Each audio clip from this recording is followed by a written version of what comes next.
প্রথম প্রশ্ন, বর্তমান সমাজে ছেলে মেয়ে পালিয়ে যায়, পরিবারের সম্মতির বাহিরে বিবাহ করে, পরে কিছুদিন পরে মেনে নিতে হয়।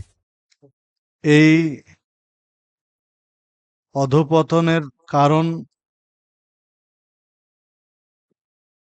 কি মেনশন করে কিছু বলার আর কি।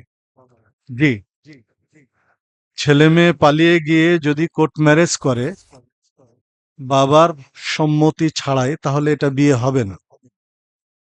তাদের যে মেলামেশা যা কিছু হবে, এটা ব্যভিচারের পাপ হবে। যখন পরিবার মেনে নেয়, তখন উচিত দ্রুত তাদেরকে দুইজন সাক্ষীর উপস্থিতিতে, মেয়ের বাবার উপস্থিতিতে বিয়ে সম্পাদন করা। যদি নতুন করে বিয়ে না দেওয়া হয়, তবুও তাদের সংসার পাপেরই হবে। কোর্ট ম্যারেজ যেগুলো আছে, এগুলো উচিত দ্রুত মেনে নিয়ে বিয়ে পড়িয়ে দেওয়া। অন্তত আপনি তাকে ঘরে তুলেন আর না তুলেন সেটা পরের হিসাব, বিয়ে পড়িয়ে দেন, অন্তত ওরা পাপ থেকে বাঁচুক। এই জন্য মেয়ের বাবার উপস্থিতিতে পাপ থেকে বাঁচুক, এটা দরকার। এই পালিয়ে যাওয়ার বিয়ে, আপনার অনেকে অনেক কিছুই বলবেন, সমাজের কিছু দায়বদ্ধতা আছে, রাষ্ট্রেরও কিছু দায়বদ্ধতা আছে, কিন্তু এখানে বাবা মারও যথেষ্ট দায়বদ্ধতা আছে। একটা ছেলে মেয়ে পালিয়ে যাবে, পালিয়ে গিয়ে বিয়ে করবে, এটা একদিনে এই পর্যায়ে তারা যায়নি। একদিনে তাদের এই পরিবেশ তৈরি হয়নি যে পালিয়ে গিয়ে বিয়ে করবে।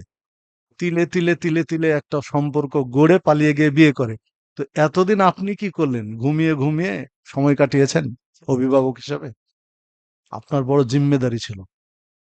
তার হাতে অ্যান্ড্রয়েড সেট দিয়েছেন, ইন্টারমিডিয়েট পরে অ্যান্ড্রয়েড সেট দিয়ে রেখেছেন। তা আপনি তার অ্যান্ড্রয়েড সেট কয়দিন চেক করেছেন? মেয়েটা নষ্ট হচ্ছে কিনা এটা আপনি কয়দিন দেখভাল করেছেন? এটা আপনাকে দেখতে হবে। অবশ্যই আপনার সন্তান আপনাকে পাহারা দিতে হবে। তো এটা বাবা মারও কিছু দায়বদ্ধতা আছে। যাই হোক, তো এই বিয়ে শরীয়ত সিদ্ধ নয়, কোর্ট ম্যারেজ শরীয়ত সিদ্ধ নয়।